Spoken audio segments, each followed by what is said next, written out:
멸육을 가지고 주 앞에 드리세. 온 세상 전쟁 거치고 전병화 오겠네. 주 보좌 앞에서 온 백성 엎드려 꼴령없는 영광을 널 찬송하겠네. 아멘. 하나님 말씀 창세기 2장 16절 17절 2절 같이 합독합니다. 시작. 여호와 하나님이 그 사람에게 명하여 가라사대 동산 각종 나무의 실과는 내가 임의로 먹되 선악을 알게 한 나무의 실과는 먹지 말라. 내가 먹는 날에는 정령 죽으리라 하시니라. 아멘. 기도드립니다. 할렐루야. 복된 시간 허락해 주셔서 감사합니다. 전능하신 하나님께서 인간들에게 허락되어진 이 거룩한 말씀을 통하여서 참으로 하나님을 더욱더 가까이 하나님을 그 마음에 깊이 두며 하나님께서 우리 마음에 새겨주신 언약의 말씀을 통하여서 오늘도 주님의 도구로서 풍성히 쓰임받는 거룩한 백성들 되도록 복내려 주시옵소서. 감사하고 예수님의 이름으로 기도드립니다. 아멘. 완전한 지혜의 사람, 완전한 지혜를 나타낼 수 있느냐? 가능하다. 완전한 지혜의 사람이 바로 현재적인 바로 내 이웃이, 바로 옆에 있는 사람이 가능하다. 완전한 사람은 하나님이 정해놓으시는 완전한 형태의 어떤 그 표준은 하나님만이 결정하신다. 완전한 사람이라는 것은 하나님만이 결정하기 때문에 사람은 사람인데 왜 앞에 완전히 들어가느냐? 하나님의 결정에 의해서 완전한 사람은 하나님이 만드신 하나님의 뜻대로 사람이 만들어져 있는데 이 사람이 이 땅에 존재하면서 코로 숨을 쉬면서 살아가는 동안에 완전한 사람으로 하나님이 정해놓은 그 어떤 표상으로 나타낼 때에 하나님이 부른다. 완전한 사람. 그러면 완전한 지혜는 완전한 사람으로 나타내기 위한 하나의 도구죠, 도구. 역시 완전한 지혜의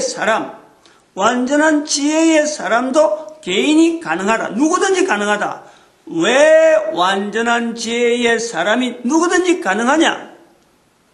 완전한 사람으로 불러주려고 하는 하나님께서 만들어 놓은 틀이 있다. 그 틀대로 사람이 살아가면은 완전한 지혜를 나타내는데 그 틀이 완전한 지혜는 미가서 6장 9절에 있는 말씀에 여호와의 말씀을 신뢰하는 미가서 한번 봐봐요. 미가서 맞나 그 말씀이? 미가서 6장 9절. 하도 오랜만에 보니까 아모스, 요나스, 지나스, 나훔. 미가서 6장 9절. 6장 9절. 완전한 지혜는 아니네. 주의 이름을 경외하네. 큰일 날 뻔했네. 주의 이름을 경외함이니라. 완전한 지혜는 주의 이름을 경외함이니라.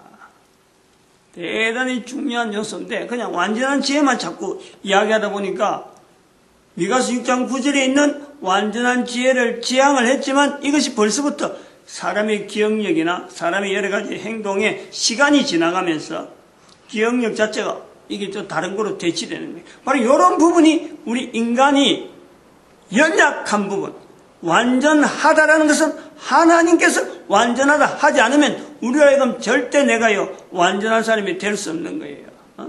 지으신 분의 인정해서 딱 완전하다 할 때 이게 가능하단 말이에요. 완전한 지혜는 주의 이름을 경외함이니라. 큰일 날 뻔했네. 성경을 엉뚱하게 또 선포할 뻔했네. 그런 것이 가끔 제가 보니까 설교를 내가 한번 이렇게 시청하는데 어떤 데 가끔 있어요. 몇 가지 있어. 글씨 칠판에 쓴 글씨도 잘못된 것도 있고 있어요. 근데 이렇게 지금 2015년 주일 아침에 완전한 지혜의 사람으로서 제목을 가져가 있는데 미가서 6장 9절을 항상 염두에 두고 있는데 10절은 미가서 6장 9절에 기록된 내용하고 내가 지금 선포하는 이 내용하고 이렇게 차이 난다는 것 자체가 오히려 창세기 2장 16절 17절에 있는 선악을 알게 한 나무의 실과를 먹지 말라 이것 자체를 오래 못 가는 거예요. 먹지 말라 라는 말씀이 있는데 이 말씀 앞에 우리 인류가 꾸준하게 먹지 말라, 먹으면 정령 죽으리라, 먹지 않은 상태로 우리가 꾸준히 가는 것이 아니라 우리는 나이가 들면서 여러 가지 지능에 의해서 죽을 수밖에 없는 존재다. 아담이 900년 살다가 930년 살다가 죽었는데 9300년을 살았다. 그렇더라도 죽는 거예요. 언제 죽을지 모르면서 살아가는 모습이 바로 우리라. 완전한 지혜라는 어떤 형태로 불러주는 어떤 틀이 있는데 그 속에 우리가요 다 누리지 못하면서 사는 한계가 있는 거예요. 열심히 살려고 산다고 하지만은 이 사는 삶이 완전한 지혜를 지향하고 있는 건지도 모르는 거예요. 그냥 살다 보니까 어느 날 나에게 죽음이 덜컥 오니까 내 살아온 전체를 두고 도대체 내가 완전한 지혜로 살았느냐 할 수 있는 어떤 시간 자체도요 가지지 못하는 거예요. 정령 죽으리라, 정령 죽는 것이 어느 날 갑자기 아담에게 떡 닥쳐오듯이 아담이 하와와 동침해가지고 아이를 낳았는데 가인과 에벨 맞나? 가인과 아벨. 이 벌써 나이가 좀 있으니까 완전 성경 내용이 왔다 갔다 하네. 이름도 가인과 아벨도 지금 왔다 갔다 하네. 이게 참 하나님 앞에 불려갈 때가 다 돼가니까 할 수 없는 것 같아요. 어쨌든 이해를 좀 해야 돼요. 그럼에도 불구하고 어떡하든지 뭔가 낭기를 가는 이걸 말이요. 참 시청하는 사람들이 어떡하든지 붙잡아내야 돼. 살아있는 동안에 최선을 다해서 뭐 낭기를 하는데 죽으리라 하는 시간 앞에 분명히 있거든 지금. 그런데도 이걸 어떡하든 인류에게 전체에게 알려서 모든 인류가 완전한 지혜의 사람이 되기를 바라는 이 간절함의 표현이죠. 왔다 갔다 하는 이 언어를 잘못 써서 왔다 갔다 하는 속에서 그 알맹이를 잡아내야 돼요. 어쨌든 최선을 다해서 바르게 나타내려 하겠지만은 한계가 있다는 거예요. 내가 그러면은 아담 같은 경우도 가인을 낳고 아벨을 낳을 때 설만들 자기 자신도 몰랐는데 가인에 의해서 아벨이 죽게 될 것이다. 이걸 알게나 했겠어요. 자기도 죽는 줄 모르는데 어느 날 갑자기 가인이 아벨을 죽인 거예요. 죽이고 나니까 덜컥 아담이 아하 나도 죽을 수 있겠다. 그렇게 되어지는 거지. 그래서 나이를 아벨이 죽은 때부터 나이를 카운트한다니까. 그러니까 아벨이 죽기 전까지 가인이 몇 살 때 아벨을 죽였다. 아담이 몇 살 때 아벨이 죽었다. 이거는요 모르는 거예요. 그 만년 이렇게 해도 할 수 없는 거예요. 1억 년 이렇게 해도 할 수 없는 거예요. 성경에 있는 연대와 성경의 연대와 일반 자연신학이나 자연과학이나 이런서 말하는 인류의 연대 자체가 이게 엄청난 차이가 있는 이유가 바로 그것 때문이거든요. 우리는 성경에 아담 나이가 930 요것만 딱 기준해갖고 인류사를 연대를 쭉 성경에 연대를 하고 몇 년 하면 지금부터 한 BC 4000년, AD 2000년, 그래 6000년의 인류의 연대를 이야기하지만은 자연과학은 그것이 훨씬 더 넘어간단 말이에요. 그러면은 그 연대에 대한 갭은 어디서 있느냐? 있을 수 있다. 성경의 기록 자체에 대한 그 자체도 존중하고 또 자연과학에서 말하는 그 연대도 존중할 수 있는 내용은 바로 아담이 자기가 죽으리라 하는 것에 대해서 이걸 알게 된 때가 불과 930년밖에 안 된다는 거예요. 하나님은 정령 죽으리라 말씀했는데 이 정령 죽으리라는 것을 아벨이 죽고 난 뒤부터 아담이 아차 싶어서 자기에게도 죽음이 온다 싶어서 카운터를 했단 말이에요. 해가 바뀌고 달이 바뀌고 하면서 그래서 태양이 한 번씩 이렇게 계절에서 따라오는 이 연대를 해를 그동안 쭉 관찰하고 있다가 그때부터 카운터를 해서 1년 2년 하고 카운터를 한 게 930년 이런 표징이 남아있다. 그래서 그게 아담이 아벨을 통해서 자기도 죽음을 알고 카운터를 한 그 시작부터 이제는 930년인데 그 이전에 1000년인지 500년인지 만년인지 알 수가 없는 거예요. 그만큼 인간에게는 잠재적으로 이 살아가는 삶이 코로 숨을 쉬고 있는 이 기간이요. 이게 우리가 생각하는 100년, 200년이 아니고 100살, 200살에 사는 게 아니라 이게 우리가 잠재 능력 자체가 우리 인간들이 존재할 수 있는 이 자체가요. 코로 숨을 쉬면서 자급자족하면서 살아갈 수 있는 이 능력 자체가 어마어마한 능력의 존재를 가지고 이 땅에서 하나님이 어떤 우리에게 생명 주신 그 어떤 원리가 있단 말이에요. 근데 이것이 차츰차츰 사라지는 거예요. 하나님의 주신 어마어마한 능력의 보고로서 인간을 바라보지 아니하고 그냥 단순하게 인간이 내가 내 호주머니에 돈을 챙기기 위해서 다른 사람을 그냥 죽이는 이런 시대로까지 전락해 있다 지금. 인간의 능력, 인간의 가치, 인간의 어떤 위치, 하나님께서 만드신 어떤 분명한 뜻 이런 것 자체는 전혀 묵살해버리고 단지 자기 호주머니에 들어올 돈, 자기 혼자서 누릴 어떤 미래적인 계획 이것 때문에 다른 사람을 그냥 묵살시키고 다른 사람은 어떻게 되는지 자기 혼자만 존재하려고 하는 그런 과정의 현상으로 현재적으로 있는 거예요. 그럼 이런 상황에 도대체 완전한 지혜라는 것은 어떤 기능이 나에게 있을까? 현재적으로 완전한 지혜 자체를 추구하려고 하는 사람도 없는데 없음에도 불구하고 완전한 지혜라고 하는 것을 통해서 나는 지금 현재 지금 이 상황에서 어떤 적용, 어떻게 이것을 활용되어질 수 있느냐, 그런 자체가 가능하냐? 일반 사람 모든 사람에게 가능하다. 지난번에 이제 그런 것에 대해서 일부분 이야기한 것은 바로 우리가 미래에 대한 내용을 좀 이렇게 확신하게 이야기할 수 있는 그래서 완전한 지혜에 대한 어떤 적용이 있었고 또 한편으로는 용서하자. 용서. 우선 당장부터 용서하는 것부터 훈련하자. 그래 한 거예요. 이 시간에도 그런 거하고 비슷하게 몇 가지 사례를 들면서 완전한 지혜에 대한 현재적인 필요성 이게 지금 내가 필요로 해야 되는 거예요.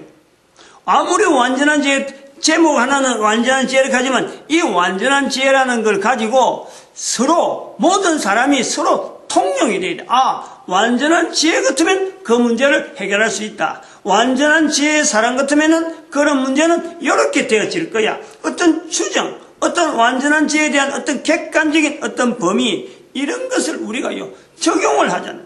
무조건 살아가는 지금 70억 인구에게 광범위하게 완전한 지혜의 사람이 되라. 완전한 지혜의 사람 하나님을 인정해라. 이렇게 이야기하기에는 아까 완전한 지혜에 대한 것도 주의 이름을 경외한다. 미가서 6장 9절에 있는 말씀에 주의 이름을 경외한다. 이 말씀 자체도 얼마나 폭이 넓은지 몰라요. 주의 이름을 경외한다. 그래서 주는 뭐라 그러며 주의 이름은 뜻은 뭐며 경외는 뭐며 경은 뭐며 외는 뭐냐. 굉장히 이름이 어려운 거예요. 그 내용이 완전한 지혜라 하는 그 표현에. 근데 이걸 알아들을 수 있고 한 번 들어 모르면 두 번 듣게 하고 두 번 듣게 세 번 하고 이렇게 많이 알려질 수 있는 환경에 있는 사람 같으면 언젠가는 그걸 자기 거로 자기 몸에 배어지죠. 근데 이걸 전혀 듣지 못하는 사람도 있다니까. 그런 사람들에게는 이 도대체 어떻게 나타낼 거냐. 이런 여러 가지 범위가 있으니까 완전한 지혜에 대한 이 내용을 하나의 객관적인 내용으로 자꾸 예를 드는 거예요. 자꾸 적용할 수 있도록 이번에는 이런 예, 다음엔 저런 예. 그래서 개인이 영상물을 보면서 또 어떤 사태, 여러 가지 사건 속에서 이것을 내가 요런 속에서 완전한 지혜라는 것에 대해서 내가 지향을 해야 되는구나, 나아가야 되는구나, 이런 것에 대한 필요성을 알아야 됩니다. 필요성을 알아야 되는 완전한 지혜의 사람으로서 완전한 지혜를 향해서 나아가려고 하는 것의 필요성의 가장 중요한 근거는 예수님께서 마태복음 12장 31절 32절에 말씀한 모든 사람이 성령님을 인정하라, 요 말씀이 기본이다. 그 말씀의 기본 속에서 완전한 지혜의 자리가 바로 아담에게 있는 선악을 알게 한 나무의 실과를 먹지 말라, 똑같다는 거예요. 그리고 이 내용은 결국에는 디모데전서 2장 4절에 있는 말씀에 모든 사람을 구원하시는 하나님의 바람, 하나님은 모든 사람이 구원 얻기를 바라며 모든 사람이 진리를 아는데 이르기를 바란다. 하나님의 바람, 이러한 내용에 우리가 지금 창세기 2장 16절, 마태복음 10장 31절 32절, 디모데전서 2장 4절에 있는 이 내용에 결국에는 이 완전한 지혜는 하나님 앞에서 인간인 거예요. 성삼위 하나님 앞에서 인간의 모습에서 지금 내가 어떻게 반응하느냐 하는 이런 자리가 있다는 거예요. 이런 내용을 우리가 일반 생활 속에서, 사회에서, 내 개인의 삶 속에서 한번 적용을 해보는 거예요. 나는 내 살아가는 삶의 환경은 어떻는데 나는 지금 어떻게 비추어서 완전한 지혜의 사람으로서 이것을 지향하고 있게 되고 왜 못하느냐, 왜 안 되느냐, 이런 요소를 우리가 지금 이 시간에 다루게 된다는 거예요.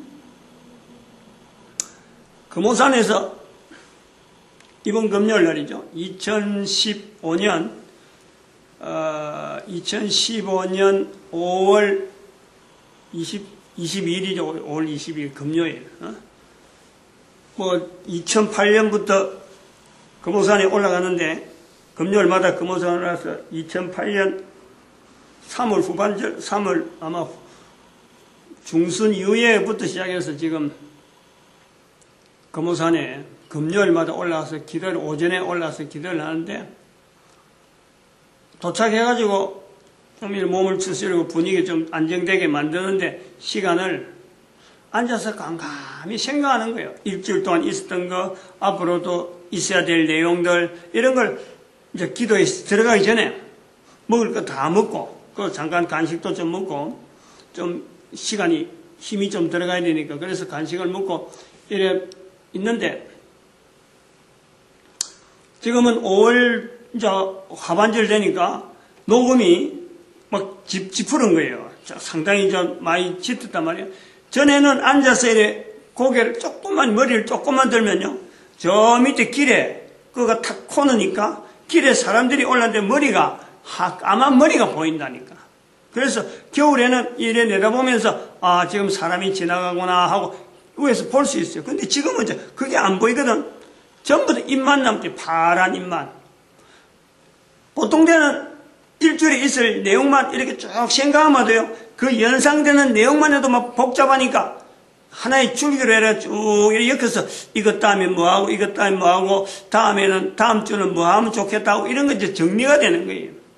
근데 이번 주간에는 그냥 멍하니 바라봤어. 멍하니 보다가 문득 어떤 생각이 드냐니까, 야, 이 이파리가 봄 되면은 피고 이제 여름 되니까 이래 녹음이 무성한데 그 밑에 거기도 조그마한 뭐 개미, 그 다음에 조그마한 벌레들, 이런 애벌레가 뭐 이렇게 꿈틀꿈틀 가는 것도 밑에 봐도요, 이게 뭐 하여튼 그 자그마한 앉을 때 있는 데지만은 거기도 생물이 뭐 눈에 보이는 게 현재 움직이는 말도 보통이 아니고, 바닥에 기는 것만 그렇느냐, 안 그러면 내 몸 주변에 날아다니는 이제 사람이니까 냄새 맡고 막 날아다니는 여러 가지 벌레들 윙윙윙 들이고 벌도 오고 조그마한 눈에 벌똥말똥하는 게 샥샥샥 지나가고 이러는 게 여기 지금 바닥은 바닥대로 공중엔 공중에대로 앞에 이파리는 이 참 버런 것들이 있는 이런 걸 보면서 땅 속에는 얼마나 있겠어요. 또 그 녹음 저 위에 하늘에 또 얼마나 있겠어요. 이런 걸 보면서 한 사람이 그 속에 갇혀 있으면서, 갇혀 있보다도 그런 거 바라보면서 한번 생각하는 거예요. 내가 한 사람이 완전한 지혜라는 것은 지금 이제 돌아가는 내 주변에 있는 요 상황을 내가 깨뚫고 살아가는가. 또 완전한 지혜라는 것은 이런 걸 깨뚫어야만 살아갈 수 있는 건가. 한 사람이 살아가는데 이러한 지금 현재 이 환경에서 이렇게 수많은 관계성 속에서 하나의 존재들이 있는데 이 수많은 존재들에 대한 어떤 연관성을 내가 딱 깨뚫어 가지고 요거는 이렇게 설명하고 요건 설명하고 설명이 가능한 그것이 완전한 지혜냐. 또 그렇게 설명을 할 수 있다 한들 그걸 갖고 내 삶의 어떤 방향에 내가 삶을 살았는데 완전한 지혜의 사람으로 살았다. 현재적인 그 상황에서 깨뚫었다 해서 그 깨뚫은 거 갖고 다른 사람한테 이야기할 수 있고 그렇게 한다고 해서 내 삶 자체가 완전한 지혜의 삶을 살았다. 완전한 사람으로서의 어떤 방향으로서 어떤 지향, 완전한 사람으로 인정되기 위한 어떤 지향점이 있는 그런 사람이 되어지는가? 분명히 그게 사람한테 한 사람도 관계 안 되고 내 개인하고 관계된 한 인간이 주변에서 만나는 그 상황 자체가 다양한 어떤 관계를 그것을 암시적으로 축소형으로 내한테 이야기하고 있는데 그것이 한 인간이 지금까지 살아오면서 가정이 가정, 학교면 학교, 직장이면 직장 만났던 그 내용 전체가 현재적으로 앉아있는 내용 속에서 들어있는 그 모든 데 다 함축되어 있단 말이에요. 어떤 생물 하나에 저건 옛날에 있던 사건하고 연결할 수도 있고 지금은 참 버런 이런 잎사귀를 보면서 앞으로 내가 장래에 어떻게 해야 될 거다 하는 그런 데 대한 내용들을 앞뒤로 전체를 깨가지고 내가 내 인생 전체에 대한 내용을 이렇게 설명을 할 수 있었다. 설명을 한다. 설명할 수 있는 능력이 있다. 그렇다고 해서 완전한 지혜라는 것에 내가 지금 현재 활용하고 있는 사람이냐. 이런 걸 한번 생각을 해봤다. 앉아가지고. 완전한 지혜에 대한 내용을 갖고 산에서 한번 생각을 해본 거예요. 그런 생각을 해보면서 내가 지금 이 주변에서 하고 있는 이 전체를 갖고 다 나타내는 그 자체가 완전한 지혜는 결코 아니다는 거예요. 완전한 지혜는 그런 내용의 설명을 하기 위해서 내가 존재하는 건 절대 아니거든. 완전한 지혜는 현재적이고 완전한 지혜는 당장에 다가오는 내가 현재를 하고 이야기하지만 이 현재가 현재란 말이 딱 끝나는 순간이 바로 과거가 되어버리는 거예요. 그래서 다음에 오는 또 시간 앞에 내가 어떻게 대처할 수 있느냐. 여기에 대해서 적합한 대처, 이 내용이 분명히 되니까 완전한 지혜라는 거예요. 아담이 정령 죽으리라는 상황의 존재는 존재성은 분명히 한계가 있는 어떤 존재지만은 그 존재라고 하는 그 속에는 전능하신 하나님 앞에서 하나님의 전능하심 앞에서 인간이라고 하는 이 관계가 연관성이 있는 즉 인간이라는 것이 자기가 아담이라고 하는 한 인간이 살아갈 수 있는 동안은요 거기서 이 땅에 코로 숨을 쉬고 있는 동안은 그 능력이 마음껏 펼칠 수 있는 보장이 하나님 앞에서 인간입니다. 비록 그가 정령 죽으려 하는 그 과정은요 분명히 내재하고 있어요. 현재적인 우리와 상황과 똑같다니까. 내가 살아온 삶의 여러 가지 내용들을 다른 사람한테 이야기하려는 것이 아니고 내 삶 자체를 통해서 장차 있는 사건들, 상황 속에 내가 대처해 나가는 데에 내가 주어지는 삶의 여러 가지 여건들을 최대한 발휘할 수 있는 그것 자체를 내가 인식한 완전한 지혜의 사람이라는 것은 성경을 통해서 우리가 그렇게 비춰볼 수 있단 말이에요. 이것에서 완벽하게 다 못한다. 인간이 정령 죽으려는 과정이 있기 때문에 인간에게는 이 내용이, 이 어마어마한 능력이 있다 하더라도 이게 완벽하게 못한다. 그러므로 하나님께서 선악을 알게 한 나무의 실과를 인식하기 위한, 먹지 말라는 것은 그 먹지 않는 것 속에서 선악을 알게 한 나무 실과를 인식하게 하는 인간에게 있어서 이 완전한 사람으로서의 능력 자체를 이 땅에 있는 최대한 발휘할 수 있는 그 조건으로서 우리에게 선악을 알게 한 나무의 실과라고 하는 존재를 우리에게 인식시키게 됩니다. 그것 자체를 예수님은 다르게 표현하게 이스라엘 백성들이 알아들을 수 있는 말로서 성령님을 인정하라 라는 내용을 말씀하셨다. 우리의 조건, 우리가 지금 한 인간이 산다는 이 조건이 다른 사람이 수중에 돈 있는 이거 유지하기 위해서 내가 한 사람이 죽고 사는 관계가 아닌 거예요.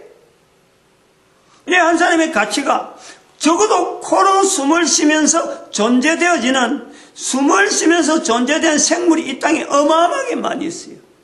수많은 많은 존재들 중에서 인간에게는 인간이 코로 숨을 쉬면서 존재한다는 이 기간은 하나님과의 직접적인 관계성 속에서 어마어마한 능력 자체를 개인이 다 가지고 있다. 여기서 제외될 사람 아무도 없다. 어마어마한 능력의 소유자가 바로 인간, 아담의 자리가 모든 사람에게 다 주어져 있다. 이런 조건에 불구하고 성령님을 인정함으로 인해서 그 삶을 풍성하게 누리는 인간이 있는가 하면 동시대에 과거에도 그렇고 노아 홍수 때도 그렇고 예수님 오실 때도 그렇고 지금도 그렇고 수천 년의 기간, 그 수천 년의 기간 동일하게 모든 인간은, 인간 한 사람 한 사람은 성령님을 인정함으로 인해서 그 삶이 자기가 생각하는 어떤 삶의 어떤 방향,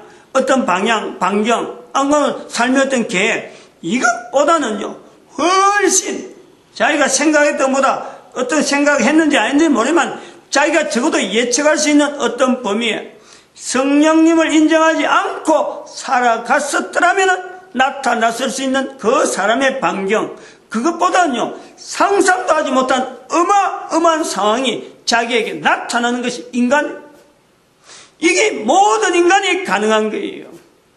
이런 의미에서 완전한 지혜의 사람이라는 거예요. 완전한 지혜의 사람이 우리 개인이 가능하다. 철저하게 인간 자체에 대한 무능함, 인간 자체의 무가치함, 이것 자체가 아니에요. 인간의 무가치가 아니라니까. 인간의 무능함이 아니라 인간의 능력이에요. 어마어마한 능력이 있음에도 불구하고, 인간의 가치가 어마어마한 가치가 있음에도 불구하고 성령님을 인정하는 삶이냐, 성령님을 인정하지 않는 삶이냐, 여기에서 좌우가 되는 거지. 능력 자체는 모든 인간이 다, 능력 자체는 어마어마한 능력이 있다. 그것 자체를, 어마어마한 능력을 나타낼 수 있는 그 기능 자체를 하나님은 선악을 알게 한 나무 실과를 인정하는 성령님을 인정해야만 그것이 가능하도록 그런 조직이 우리 인간에게 주어져 있다. 코로 숨을 쉬어야만 살게 만들듯이 코 막아버리면 죽게 되는 거예요. 마찬가지로 성령님을 인정하면 그 자체 가치가 어마어마하게 늘어나요. 어마어마하게. 그런 구조로 되어 있는데 이것을 사람들이 받아들이는 내용이 통로가 막혀있으면 전혀 안 되는 거죠. 똑같이 동시대에 살고 있더라도 이러한 내용이 자체가 전달되는 과정에서 이것 자체를 비틀려서 못 전달되도록 자기에게 전해지지 못하도록 살아오면 안 되는 거예요. 그렇게 아무리 발버둥치도 안 되는 거예요. 그런 측면에서 교회라고 하는 이 내용이 오늘날의 위치에 기능에서 연결되어진단 말이에요. 보기에는 별가인데, 보기에는 별 볼일 없는 사람이 출입하는데, 이 교회에 출입하는 사람을 통해서 동시대에 있는 사람들이 가치를, 동시대에 있는 사람들의 무한한 잠재력을 있다, 가치가 있다, 어마어마한 능력이 있다 라는 내용에 대해서 자기에게 알려주는 통로, 통지하는 통로로서 교회의 기능이 있단 말이에요. 이런 교회의 기능이 있음에도 불구하고 인류 사회가 이 교회라고 하는 이런 내용이 왜 이처럼 무차비하게, 어떻게 보면 교회 자체도 이 가치 자체를 무너뜨리고 인류사 전체에서 인류 전체가 공통적으로 교회 가치를 높이지 못하고 교회 가치가 이래 추락되어 있느냐.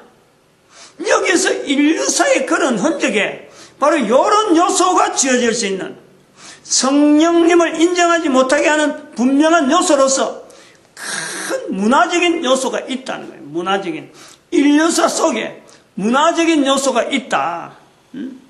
그 문화적인 요소로 인해서 지금 현재 사람들이 자기 개인이 코로 숨을 쉬고 살고 있음에도 불구하고 자기 가치가 얼마나 높은 가치인지, 자기에게 있는 능력이 얼마나 큰 능력인지 이런 걸 내용 모르고 지나는 그런 형편이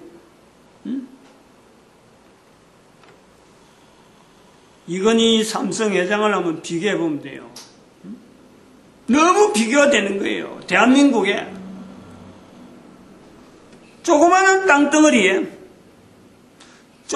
땅덩어리에서 한반도라는 조그만 땅덩어리에서 미국의 그 경제력이 있는 그 어마어마한 지금 기업하고 지금 법정 투쟁을 하고 있는 이런 나라예요. 우리나라가.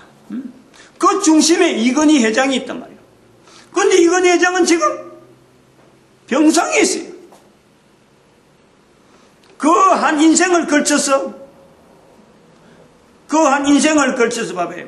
내가 금오산에서 이번 금요일날 금오산에서 한 개인이 내가 볼 수 있는 주변 환경에 한 개인이 주인공이에요. 즉 이건희 회장이 이 땅에 살아있으면서 지금 현재 대한민국의 이 위치에서 삼성전자라고 하는 그 위상을 전 세계에 참 글로벌한 기업으로 만들어가는 데에 아버지도 있었지만은 중요한 것은 이건희 회장의 탁월한 어떤 경영의 여러 가지 방침 때문에 이 일이 나타난 거예요. 이병철 아버지 이병철 씨, 고 이병철 씨의 그 유언도 있고 여러 가지 틀을 잡아놓은 내용도 있지만요. 이건희 회장의 경영 방침이 없었더라면 이런 내용은 있을 수가 없어요. 왜냐하면 그걸 제가 너무 잘 아니까. 같은 동시대에 비슷하게 있으면서 나는 현대그룹에 있었고 이병철 회장은 삼성그룹에 있으면서 정지영 회장과 이병철 회장과의 비교를 널리 비교하던 그런 입장이 있는 거예요. 내가 현대에 있을 때만 해도 삼성은 현대에 밀렸거든. 늘 밀려왔거든.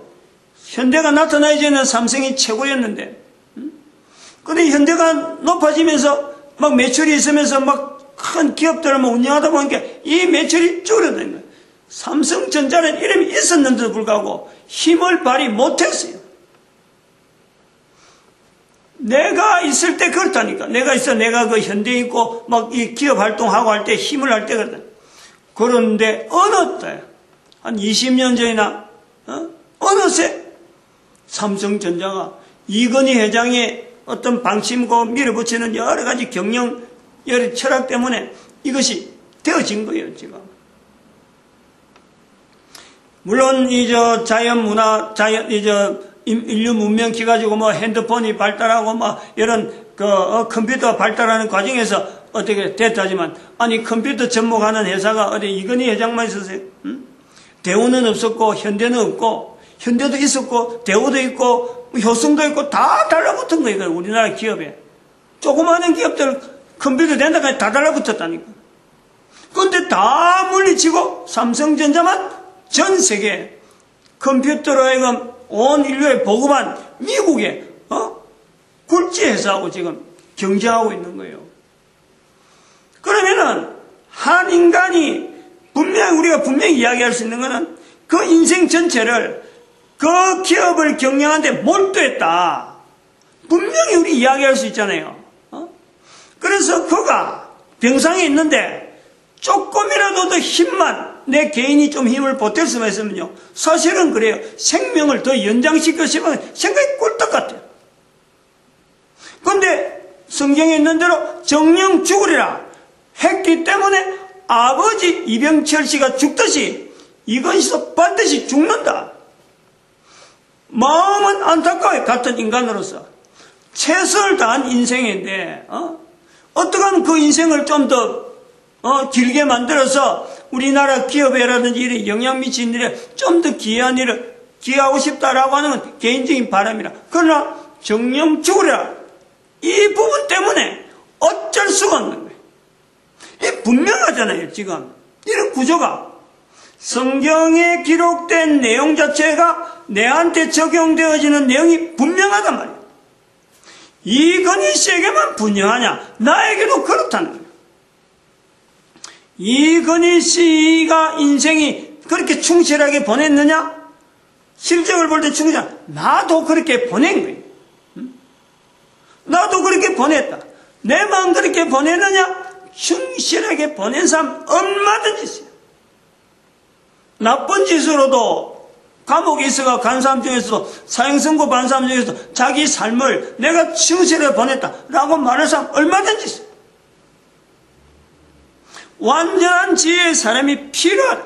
완전한 지혜의 사람이라고 하는 그 자체가 그 명목상의 호칭 자체가요. 내 개인에게 필요하다라는 것을 우리가 비교로서 이야기하는 거예요. 이건희 씨의 인생 삶 자체가 잘못 살았다 말할 사람 아무도 없어. 그런데 완전한 지혜의 사람으로서 살았느냐라고 할 때는 답을 못한단 말이야. 한 인간의 삶을 두고 개인이 나는 내가 주어진 인생에 충분히 살았다. 난 이 정도면 충분하다. 그래서 죽음을 죽으래. 정령 죽으리라. 그래 내가 죽겠다 라고 하는데 아담의 자리가 있느냐? 아담이 하나님 앞에서 지금 있는 이 창세기 2장 16절에 있는 이 자리가 모든 인간들에게 주어져 있는 모든 사람들이 다 공유해야 될 그 내용인데 이런 내용에 대한 자기의 인생 전체를 가지고 그래 나도 이 삶을 살았다 라고 할 사람들이 있겠느냐?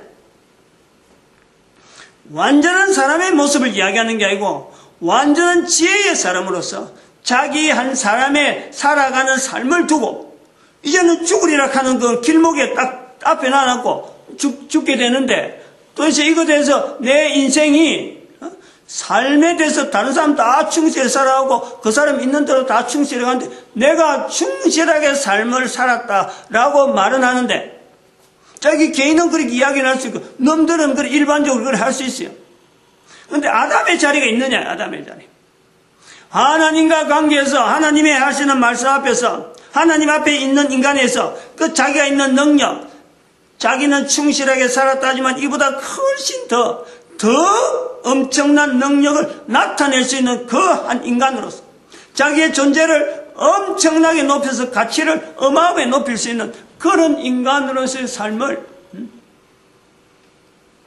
지금 현재 죽음을 앞두고 있으면서 이것 자체에 대한 희열, 이 감사, 여기에 대한 감격, 삶을 산다는 것에서 무한한 기쁨, 죽으리라 하는 것 자체가 분명히 다가옴에도 불구하고 여기서 내가 이 죽음 자체가 내 하나의 과정이지 여기서 내가 끝나는 게 아니다. 이 존재가 여기서 끝나는 거야. 왜냐?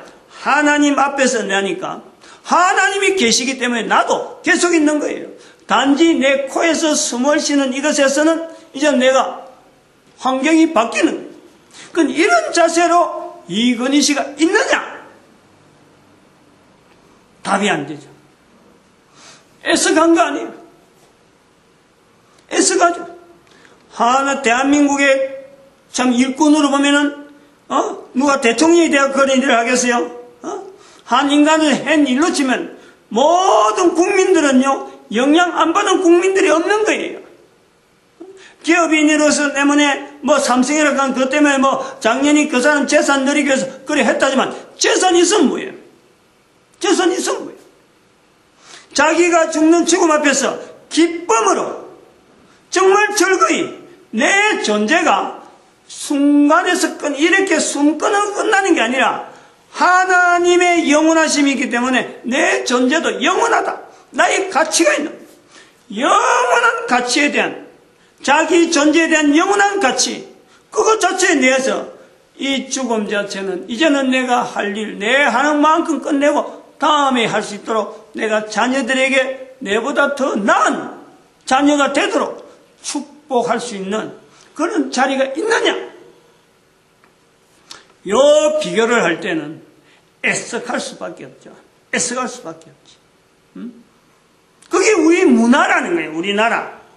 우리나라의 문화 속에서 모든 사람이 삼성의 이건희 회장이 하는 업적을 보면은 자기들도 다 그렇게 하고 싶어 하죠. 국민들한테 참 인정받고 하는 건 하고 싶어 하죠. 그게 표상이에요. 그런데 실제로 이건희 회장이 지금 죽음 앞에서 정령 죽으랴 이 말씀 때문에 죽게 되는데 그 말씀 때문에 죽는 줄조차 모르고 있는 이건희 회장을 아무도 생각하지 않는다. 완전한 지혜의 사람의 필요성 이거 자체 완전한 지혜라고 하는 이 자체가 얼마나 내 개인에게 필요한가. 정령 죽으리라. 안 죽을 사람이 있으면 이 정령 죽으리라는 말씀 앞에서 안 죽을 수 있는 사람이 있으면요 완전한 지혜가 필요가 없어요. 이 우리가 알아야 된다니까. 아무것도 모르다고 하면 좀 이상한데 죽는 것에 대해서는 전혀 모르는 어떻게 죽을지 언제 죽을지 죽은 것에 대해서는 한 번도 자기를 생각지 않은 아무것도 모른다고 할 수 있는 이 아담에게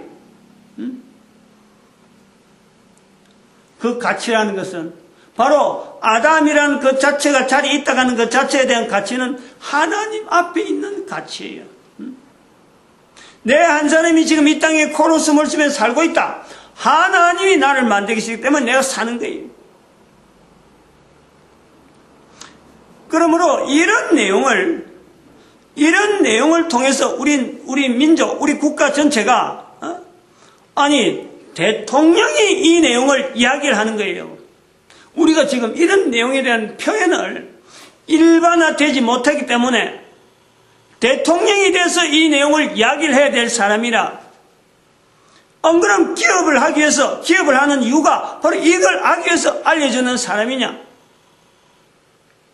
우리 사회가 이렇게 못 들어가지고 저렇게 국가에 대해서 충성한 사람에 대해서 우리 국민들이 개개인의 한 사람으로서 아무런 해줄 것이 없는 것에 대해서 우리는 어쩌면 내가 아파야지. 내가 잘못한 거지 내가.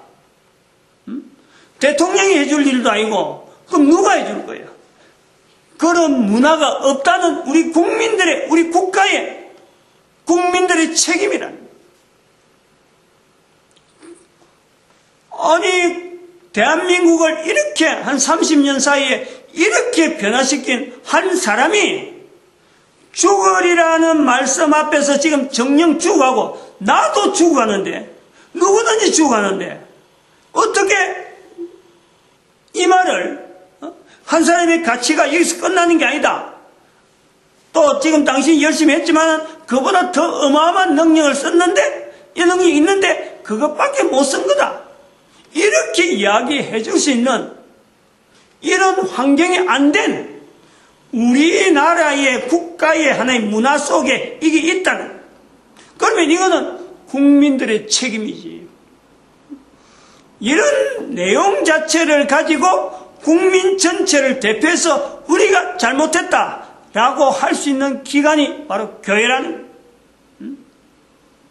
대표성이 있다는 거예요. 대표성. 교회가 대통령을 지내서 이 말도 못 해줍니까? 대통령이 자살하는 거예요.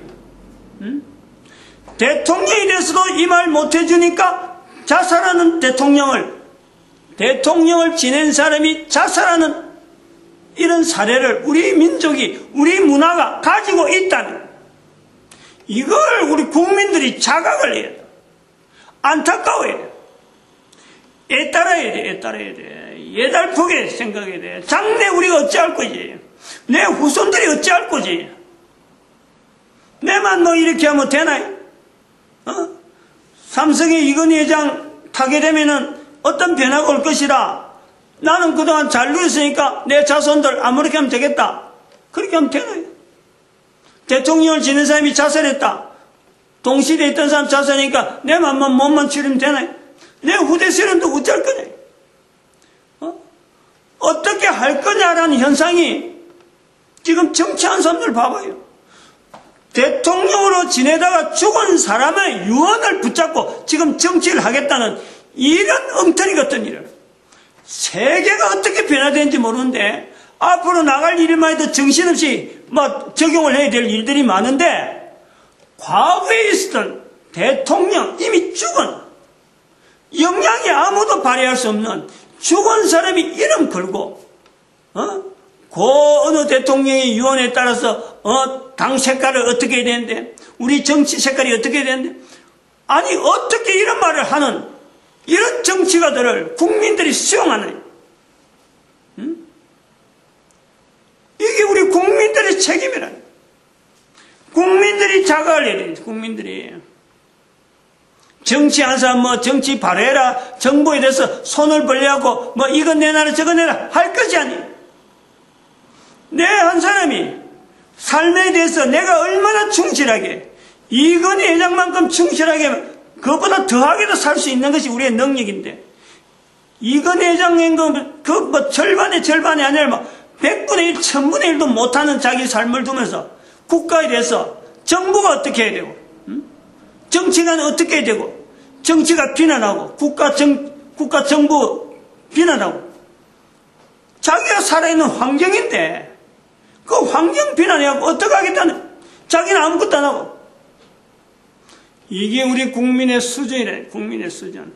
한 사람 한 사람의 수준에 자기 수준에서 자기와 자기를 객관화시킬 수 있는 자기를 만드신 하나님을 인정하는 이 요소에 우리가 최선을 다하지 못한 전혀 무방비 상태로 있는 내 한 사람이 문제지. 이게 지금 내 국민 교육을 지금 시키려고 하는 내용은 절대 아니에요. 국민들이 교육시켜서 교육을 바로 하는 이것도 아니에요. 개인이 누구든지 가능한 일인데 성경이 없어도 가능하고 교회가 없어도 가능한데 왜냐면 우리는 지금 옛날에 우리 민족에게 이미 도깨비라는 이 어마어마한 어떤 성령님을 인정한 흔적이 있다. 홍익인간이란 분명한 단어가 남아있는 거예요. 홍익회라는 그런 단체도 있다니까, 지금도. 근데 홍익이 뭐 때문에 이런 단어가 나왔는지, 이게 도대체 과거에 있는 것은 끝나는 건지, 현재적으로 진행해야 되는지, 앞으로 어떻게 나는지 아무도 해야 됐어요. 국민적인 어떤 협의가 없어요. 그냥 개인으로 좀 묻혀가요. 무궁화라는 이름이 왜 나왔으면, 대한민국의 무당이라는 이런 어떤 이 존재, 어떤 단체, 왜 형성되어 있으면, 왜 신라가 통일을, 삼국 중에서 왜 신라에 통일할 수 있는 그 힘이 도대체 어디에 잠재되어 있어?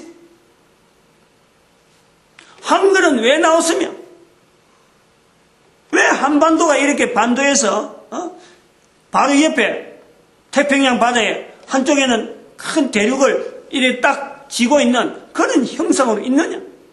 다른 이웃이 없고 유일하게 일본, 유일하게 중국, 요 외에는 이웃이 없는 이런 국가체제로 역사로 5000년을 겪어오는 이 역사의 의미가 뭐냐?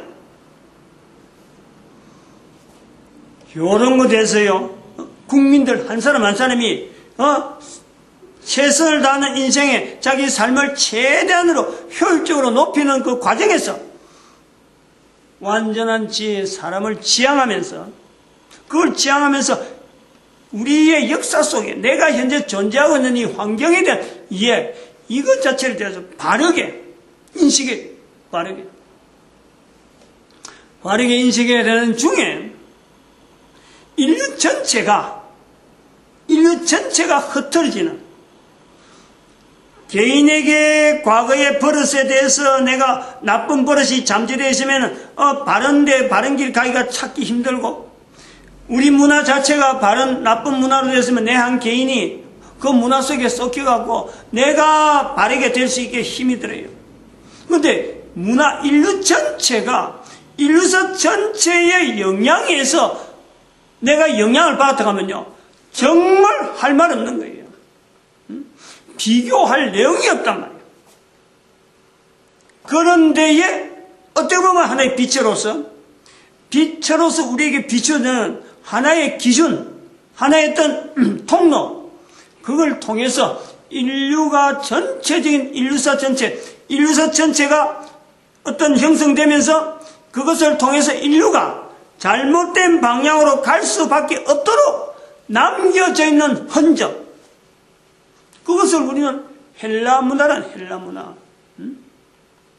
오늘 사실 여기 헬라 문화에 대한 내용에 헬라 문화에 대한 형성이나 이런 걸 좀 이야기를 하려고 그래요. 시간이 거의 다 됐기 때문에 잠깐 초반에 한 대까지 해보고 뭐 끝낼 수 있으면 어떻게 될지 모르겠는데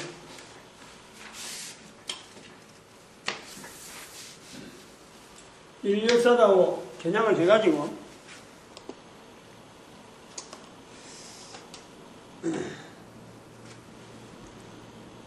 헬라 문화라는 것은 언제 헬라 문화가 시작이 돼가지고 어떻게 헬라 문화가 끝나냐 정확한 연대는 안 나옵니다.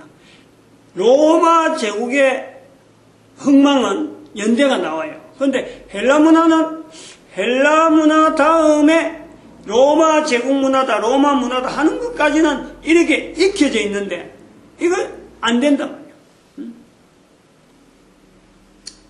헬라 문화는 BC 8세기경 정도로 봐야 돼. 그러니까 BC 여기 에스겔 칸은 여기가 500 BC, 여기가 BC 한 4세기, BC 한 5세기 정도 하는 게 여기에 BC 6세기부터 시작됐었는데 BC 8세기면 요 정도 되는 거예요. 헬라 문화는. 여기가 BC 8세기라 할 수 있어요. 헬라 문화.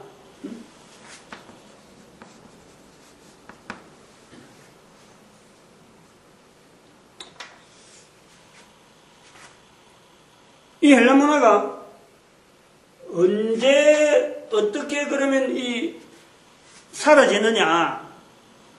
적어도 우리가 성경을 통해서 알 수 있는 것은 예수님 오실 때는 로마 제국이에요. 로마 제국. 그러면은 로마 제국의 한 산하에서 영향을 받는데 로마 제국이 연대가 나옵니다. 로마 제국이 연대가 헬라 제국하고 같아요. 이거 잘 알아야 돼. 염두해야 돼. BC 8세기. 로마 제국의 연대는 헬라 제국에는 연대가 안 나오지만 로마 제국은 헬라 나오는데 이 로마 제국이 여기가 1096년이니까 1945년 1453년입니다. 1453년 이때 로마 제국이에요. 로마 제국은 BC 8세기부터 시작해서 1453년이니까 이게 2300년.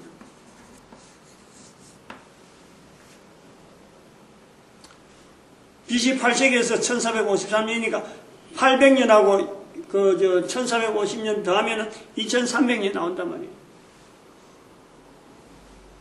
그건 잘 봐요. 아주 재미있는 내용이세요. 로마 제국의 313년.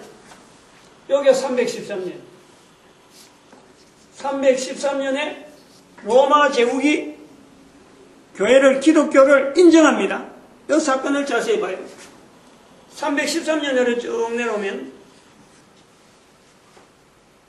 로마 제국의 BC 8세기에서부터 313년까지 이때가 몇 년이냐? 1100년입니다. 1100년. 연대가. 그럼 313년에서 1453년 여기에도 1100년이에요. 재밌잖아요? 무슨 말 알겠어요 이거? 313년에 로마 제국에서 기독교를 받아들였는데 그 앞에 1100년부터 로마가 시작되었고 그 뒤로 1100년 동안에 로마 제국이 존속되어지는 거예요. 이건 아직까지 어느 역사서에도 이런 내용을 이야기한 데는 한 군데도 없습니다. 여기서 이야기하는 거예요. 재미있는 내용이라는 거예요. 313년.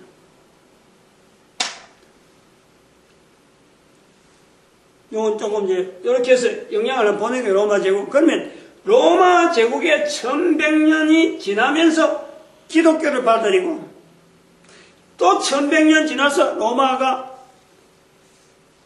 멸망이 됩니다.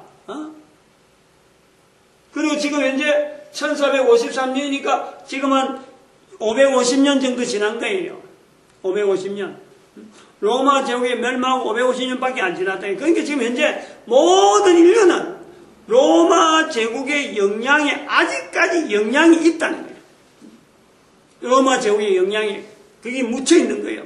그러면은 로마 제국의 영향에 의해서 지금 현재 인류가 있는데 로마 제국이 로마 문화라고 받아들이면서 모델로 했던 문화가 헬라 문화다네. 헬라 문화. 로마 제국의 2300년 동안의 기간 동안에 로마는 자기들의 문화라고 내세우는 건 하나도 없습니다.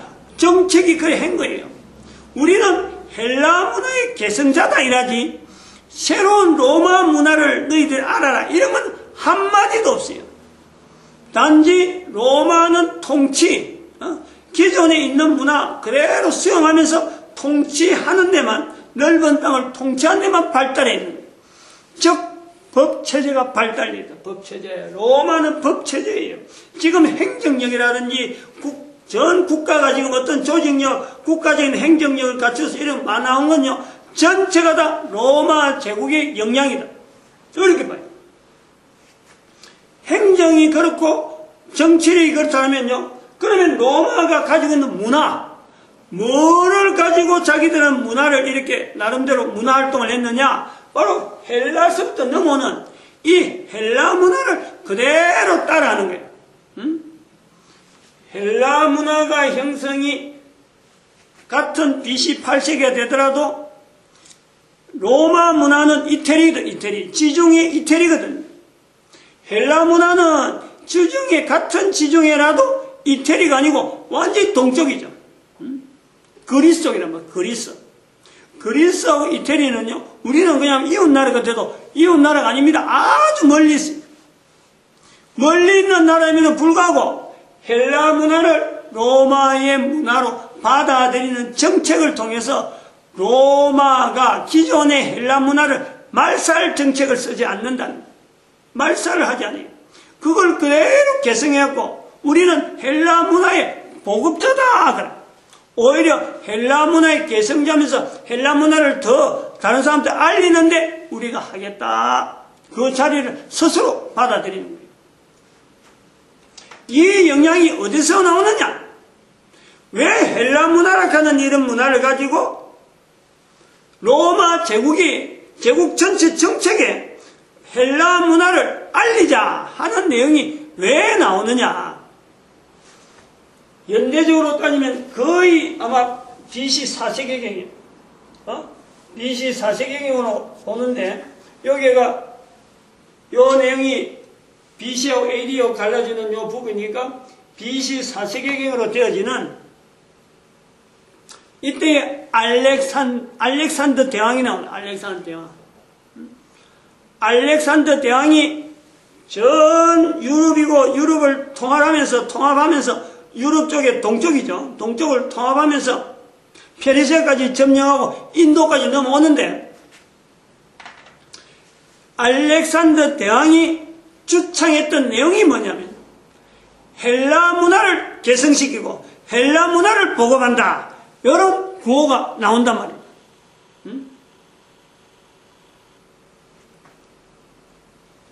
알렉산더가 외쳤던 헬라 문화를 개성한다, 헬라 문화를 알린다. 그래서 사람을 죽이는 그런 전쟁임에도 불구하고 헬라 문화라 하는 이 내용을 하나의 보급하는 데에 대왕이 국토를 넓히는 거예요. 즉 국토를 넓히는 이슈가 어떤 전쟁을 해서 뭔가 노획물을 해서 명성을 높이려고 하는 그런 게 아니고 헬라 문화의 우월한 부분을 두고 이게 자체가 하나의 신앙인 거예요. 이 내용을 어떻게 하면 많은 나라에 알릴까 하는 데서 그 주변 나라의 비정복자의 나라의 하나의 구심점을 그들에게 동정을 사는 거예요. 그들도 같이 흡수를 해서 헬라 문화를 보급시키기 위해서 우리가 당신 나라에 들어왔다. 당신들 우리와 같이 동일한 문화를 즐기자. 그 외에는 우리가 탓지 안 하겠다. 이런 식으로 해서 문화 자체를 가지고 정복하는 구실을 잡는 거예요. 그러므로 로마 제국이 알렉산더가 내치었던 헬라 문화를 보급하는 그 내용에서 이 로마 제국이 헬라 문화를 그대로 받아들이면서 헬라가 이미 존속했던 가지고 있던 그 나라를 그대로 접수를 하는 거예요. 접수를. 헬라 제국을 무찌르면서 헬라 제국을 무찌르고 나서 그거 접수를 하는 거예요. 기존에 속국으로 되어 있던 나라에 우리도 로마 제국이지만은 헬라 문화를 우리도 그대로 개성하는 거다. 그게 동질성이다. 우리가 나라를 이름을 바꾸다 해서 새로운 데서 다시 전쟁해서 너희들이 우리한테 항복하려 이런 게 아니고 헬라 문화를 개성하느냐에 따라서 아군이라는 거예요. 아군. 요 모토를 알아야 돼요. 모토. 요런 구조를 이해를 해요. 그래서 헬라 문화에서 남아있는 여러 가지 신화들을 이름만 바꿔가지고 로마 신화라 하는 그거라고 동일한 내용이면서 이걸 이름만 바꿔서 라틴어로 헬라에 있는 내용을 그리스로 되어 있는 이 내용을 라틴어로 바꿔서 로마의 신화라 해가지고 이거는 기존에 있는 데서는 이미 헬라 신화로 되어 있으니까 헬라적인 되어 있으니까 이걸 라틴 쪽으로 이태리 쪽에서 보급을 시키는 거예요. 오히려 헬라에 있는 내용을 오히려 이태리를 들고 가서 이태리의 헬라 문화를 보급시키는데 로마 신화라는 이런 구조가 있다는 거예요.